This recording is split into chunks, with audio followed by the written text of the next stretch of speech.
論語始まるよ。さあ始めましょう。今日はこの文をまずやっていきます。詩曰く、これを導くに祭りごとをもってし、これを整るに敬意をもってすれば民免れて恥なし。これを導くに徳をもってし、これを整るに礼をもってすれば恥ありてかつ至るという、こういう文章なんですけれども、ここで言ってることはですね、非常に今日本で重要な恥っていうことなんです。政治をやることに導くというのは前言いましたね。寸という字がなくてリードするということです。これというのは民衆ですね。民衆をリードするのに政治ですね。これ上から決まったことですよ。まあどっちかというと押し付けですね。そうすると民衆を政治をもってすると民衆というのは整る。これ整えると言います。平均の均と同じで等しとも言いますね。これね。平均の均。これですね。で、整えるっていうのは一斉にやるってことです。だから凸凹なくするってことですね。まあある意味で平等という、みんなに行き渡るっていう意味です。それをするのに刑罰です。これは身の一部を痛めて、物を戻させるってことですかね。刑罰です。で、その刑罰をもってすると一斉になります。もちろんこれはビクビクしますからね。だけど人民というのはこれが嫌なんで、傷つけられるのは。それで恥がなくなっちゃうっていうのは逃げ回るってことです。この恥っていうのが一番重要なんです。恥というのは耳の心ですね。耳で聞いたことを心で恥ずかしく思うってことですね。ゾッとする、ドキッとするっていう意味です。恥というのはですね、こういう字もありますね。こういう字もあります。こういう字もあります。いろいろこれあるんですけども、この恥というのはとにかく心の中でゾッとすることですね。そういうことがなくなってしまう。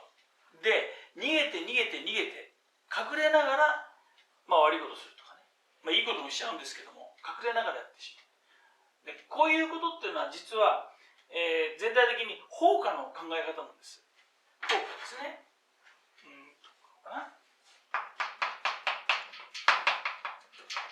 で、孔子のいたこの紀元前500年頃は、国が乱れていろんなところが戦いばっかり明け暮れてました。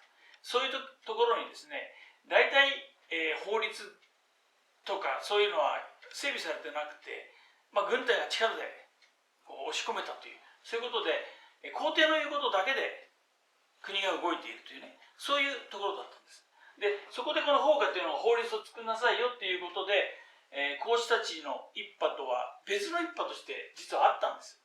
で、これやると国は前半の方で、民衆はビクビクしますから収まりますね。整います。で、そういうことやってると逃げて上目遣いに人を見て、でハレンチなことをいくらでもやってから日本だってアメリカだってどこだってありますよね。うまい汁吸っちゃうって、ああいうことやります。でもそれじゃまずいんだと孔子が言って、民を導くのに徳、出てきましたね。徳というのはこの前出てきましたように影響力です。透き通ったような影響力。これをもってすると、これをもって徳をもってしていい人格を上に立てる。そうすると、ああなるほどなって言って自分の中から自浄作用が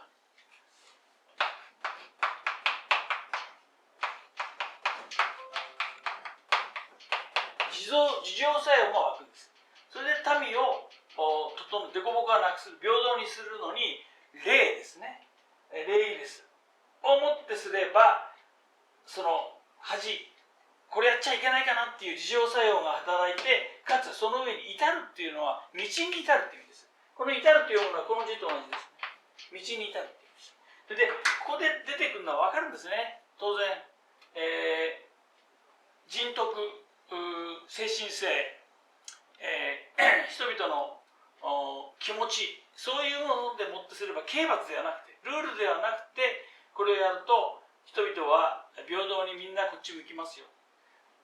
ところが問題なのはですよどの世界でもそうですけども、人によって差があるんですよ。やっぱり大小微臭、できる人できない人必ずいます。それ凸凹があるんですよ。その凸凹はどうしようもないですよね。今の日本なんかたくさん凸凹があるのに一つにしちゃおうとしてますね。平等っていうのはそういうことじゃないです。やっぱり孔子の一番言いたい、論語で一番言ってるのは、人々にはそれぞれの程度があるってことを言ってます。程度があります。ノーベル賞誰も取れるわけじゃないんです。誰でも金メダル取れるわけではない。そういう人に合ったことをしなさい。それが礼です。礼というのは人のレベルというのに全部礼を持っていきます。この人たちの礼はこれ、この人たちの礼はこれ。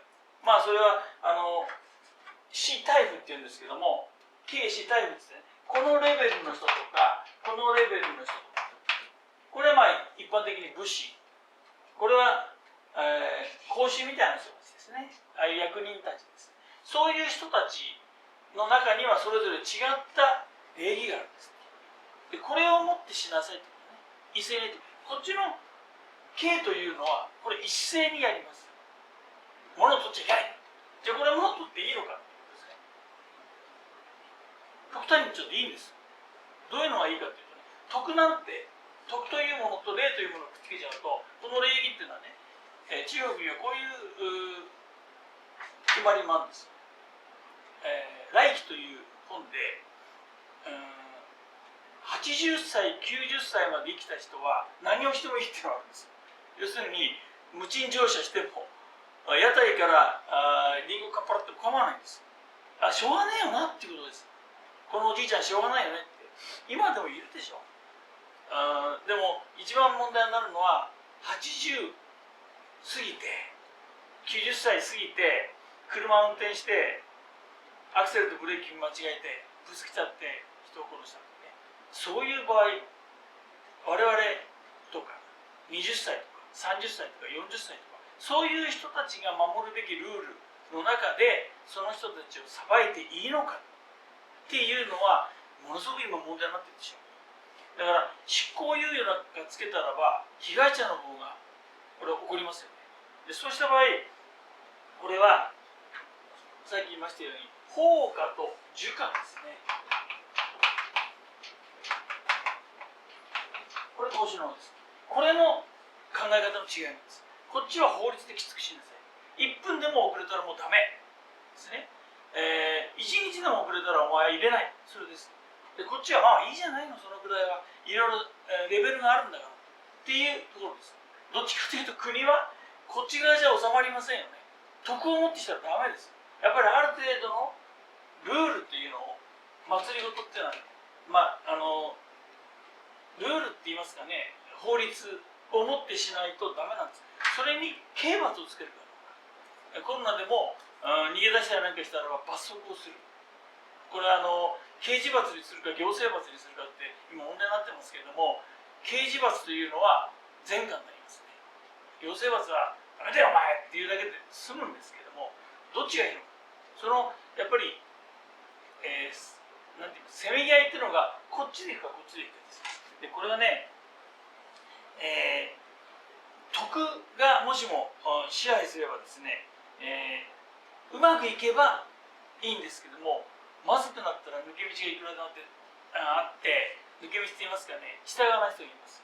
でこっちを厳しくしちゃうと、一番困るのはですね、住民を売ることになります。中国なんてそうですね、監視社会になります。もう全てのところにテレビカメラをくっつけて、であれがない時代は人々がチクったんですね。チクるって分かりますよね。言いつけたんですよ。あんなことやってる、こんなことやってる。今で言えばマスク警察と同じです。ああいう社会でいいのか、そのぐらいいいじゃないのっていう社会でいい。こっちはおめこぼしがあるんですね。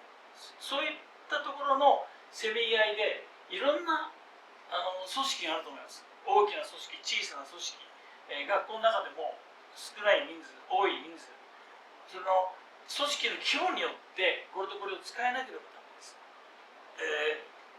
なんて言いますかね、全部こっち側でやっちゃうとダメなんですけども、ただ一番よく歴史的に言われているのは、国が乱れてどうしようもない時にまず抑えるのはこっち側だって言われています。効果の形であるっていうことですね。ルールだと。これで収まってきたらこっち側です。歴史的に見ると中国の唐であるとか宋であるとか、そういう大きな国が100年200年300年続いた時は必ず初めは厳しい刑罰やりました。これでそれで収まってきたらば儒家とかね、自浄作用で収まるように。日本でもありますね。江戸時代もそうです。江戸時代は最初は厳しい刑罰法律で住民をギュッと締めました。でそれが世代が変わってくるとみんながおとなしくなってきた時に儒家の徳という政治を持っています。影響力、この人のためならやっていこうという。だから江戸時代も中頃の中盤から初期から中盤にかけて非常によく収まっていたとよく言いますね。川渡し民族であるとか、そういった農民であるとかっていうのが、ものすごくその礼儀を重んじて、人を売ったり、喧嘩をしたりっていうのはほとんどなかったって言われてますね。それでたまにあるとそれが小説になったりするわけなんで、だから収まってくるまでは収まってきたらこっちという、そういう話が一番重要なのはそこで恥ということですね。これがないと徳という考え方は広まりません。恥を知れということですね。とにかくこれから先も、論文の中で恥ということが出てきますので、一番最初にまず今日恥のことをやっていきましょう。今日の講義はここまでです。